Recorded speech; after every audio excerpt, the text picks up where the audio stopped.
I spent the night in that oTENTik for the first time in my life, and if you haven't spent the night here, I'm here to show you exactly what the process is like, the ins and outs, and it'll be a bit of a less polished video than what I usually do. Just a quick walk through things to look for and how you can have a wonderful time sleeping in an oTENTik through Parks Canada. Let's start with one of the most important pieces of equipment here, which is this. This is where you keep all of your food, and it's an animal resistant box. And it's a fairly heavy lid, but it's on hydraulics, so it does stay up. All of your food and drink has to stay in here. The only thing you should be bringing into an oTENTik is water. Animals have a very keen sense of smell, so absolutely no food or drink except for water inside the oTENTik. There's your fire pit. There's a look at your picnic table. We picked up 2 bags of firewood from the main building. Now we are in Point Pelee National Park and we are at campsite number 12. So it is pretty close here as far as getting to the main building. You have snacks and drinks as well. There's your barbecue, gas barbecue I might add. And really simple, you have one on and off valve and that's it. A couple of very cool Muskoka chairs, very comfortable. And there's that Parks Canada logo as well. So let's give you a quick look inside. So a couple of steps, and it's really easy to find yourself at home here. So thankfully it's a self-closing door. I'll give you a quick look. 1 and 2, and there's the latch. All right, so let's get that opened up again. And this does shut if you don't want to have the light in at night. And hang on, let me see if I can do this with one hand. All right, so it just goes up there and it hangs on like that. But it's the daytime and we should show you what all the light looks like. So that's what you're looking at it, from the outside. Let's go inside. So that's what you're seeing, that's your view. So it only covers half of the window. So you still get a lot of natural light in. Same thing here, you do have your window cover and it just snaps on right there. So you got a small bench. We're getting ready to head out. So I'm doing this video just as we're about to leave. They do have shower facilities, which I'll show you shortly. But staying in here, this is your kitchen table or table, and it seats 4. And let's get to the warmth side of things because that might be a concern for some of you. So you have this this fireplace, and you also have a thermostat. So if we set it to 70 for the night, and we are absolutely comfortable, no issues at all. And you get a fan in case it gets too hot for the summer visitors. And you also get pots and pans and a jug for water. And in here, you got cups and some plates. And in the next one over here, you have your cutlery. They do have a binder with all of your important information here. We're at Camp Henry in Point Pelee National Park. And here's your very important emergency information. And it just goes through. Now, here's an important thing as well, your emergency exit. So that's the front door. So let's get that spun around. As you walk in, it's to the back right. I'll show you that right now. And there it is. So I've kept that window shutter down. The other one is open, but that is your emergency exit in case anything happens. Quickly coming back to this, let's get that spun around the right way again. There's a map and fire safety because, well, it's a national park. And just basic information, everything you need to have an enjoyable time. Things you should know, what's included as well as the replacement cost. Be responsible when you're here, and how to enjoy your stay. So I'm not going to go through the entire binder, but it is here with all of your important information. So what we did, Steph and I from Road Tripper, 1 pillow each, and we had 2 sleeping bags, one to put on the bottom. We slept in these 2, this one and this one, and then 1 sleeping bag was used as our blanket / comforter. So you'll see that these 2 are higher up and that one's lower down.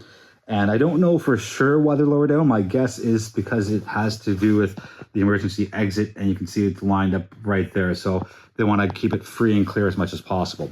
So it's a vinyl covering. I'm not sure if that's going to come through on camera. And you can sleep 1, 2, 3, 4, and then we got here up top. You have space for 2 more. There is your ladder to get all the way up there. No, all the way up there. Now Steph like sleeping on the bottom. I also like it on the bottom. I imagine it gets a little warmer, not much, maybe a couple of degrees by sleeping on top because the hot air rises. And you can also close that flap as well. Power sources, they have it here for you. So they not only have outlets, but they've got 2 USB-A cables as well. Definitely comes in handy. And you have your main light here. Let me get that back to regular zoom. Sorry for the big turn. And you have your light up here as well. So there is power here. Definitely makes things very modernized. And you do have some space for storage underneath the beds as well. And I think that's going to wrap it up for here. Oh, you can also bring these down as well if you want a little bit of privacy, or you don't want the outside light coming in the morning to wake you up. And that's also on both sides. And that's where we're looking up top. You do get a smoke alarm, fire detector as well up there. Let's do bathrooms, and then we'll do the kitchen area. Recycling bins as well are right there. So again, very, very fortunate to be so close to the bathrooms and the showers. So you got your 3 sinks right there. You have your 2 urinals in there. And let's take a quick peek into one of the showers here. So you got your shower head and you got your shower curtain. So you have a retractable seat, and not necessarily for sitting, but if you want to keep your towel and your dry clothes here, that's how you do it. And you press that for water. You got a small shelf up there as well. And again, here's your shower curtain. You just drag it across, and that's how you do that. And there's 3 of them in total. Here are your actual toilets. No point in looking at those. They're just toilets or toilets or toilets. You can either go with an air dryer or you can use paper towels. So let's get out of here and let's go into the kitchen area, because that's also very important, because you got to have clean dishes. You don't want to have any sense of invitation for these animals to come and see you unnecessarily. So dishes and water. So in here you go. So you have your soap, you have your paper towels, and you've got a stainless steel sink and counter. There's not only one section here, there's another one as well. You do get a sponge to clean up any of those hard stained items. Be courteous when you're here. Please leave soap for all to use. So there's a little bit there, and there's some in a bigger container there. So definitely handy. Oh, you can also wash your feet here as well with that. And safety first, safety first, safety first. You have your emergency defibrillator, which is right there now. It's an alarm system, so it's not like you'll be alone, right? If that door gets opened, staff will be notified. So there's a look as you go out of there. Now the women's bathroom is on the other side of that, and just around to the right. And oh, I just noticed this. There are yellow Muskoka chairs in that one. Oh, pretty interesting. Let's go to the main building and give you a quick look there. So this is the Campground Office, and yes, there is an ice machine there. Not really an ice machine, a place where you get ice. Anyway, so you get some sports items here if you want to have some fun. This is your self-checkout deposit key here box, and just lift up, slide the key in there. And the hours here are 9 to 9. So sometimes they might be out tending to other things, and there'll be a sign here saying, be back in a few minutes. So that's that. And as you go in, you do then get your firewood here, as well as your kindling. You get some marshmallows. You get a quick wick fire starter as well. And you got a choice of candy, which is handy, plus some water as well. Let me get that zoomed out. And just some nice knickknacks and hoodies and shirts and little stuffies. So take a little piece of the park home with you safely and responsibly. And that's what we're looking at there. You also have some more water, you get some ice cream, you get some books, you get some lanterns. These are free to rent as long as you bring them back. And it's pretty easy, nice LED, you can adjust the brightness as well. And I think that's gonna wrap it up for what's in here. Let's get out, I'll show you one last thing. So that's my car with a kayak on it right there. So you can see it's not a very far walk from there to site 12, which is what my one was. However, if you are further in, you can see the path goes all the way in there and around.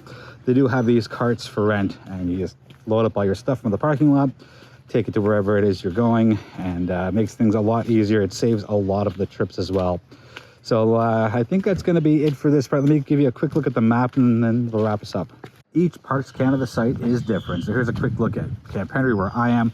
So the Red Star is where I am right now, and you can see camp number 12 is right there, so not very far at all. But those pull carts come in handy if you're at, say, number 7, way up there compared to where the Star is. So very well done here, Parks Canada, on showing us exactly what to do, how to get there, and they're really good on helping out on any questions you have. The staff is absolutely wonderful, not just here, but in all my years.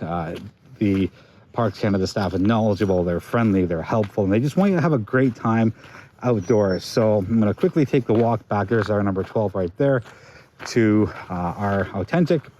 And that's going to pretty much wrap it up for how to enjoy an oTENTik if it's your first time.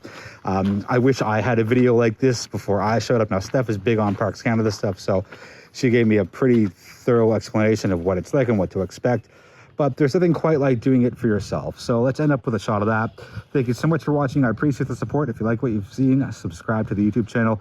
Join us on social media. Without you, there is no modern traveler. So I thank you, I appreciate you, and I look forward to traveling with you next.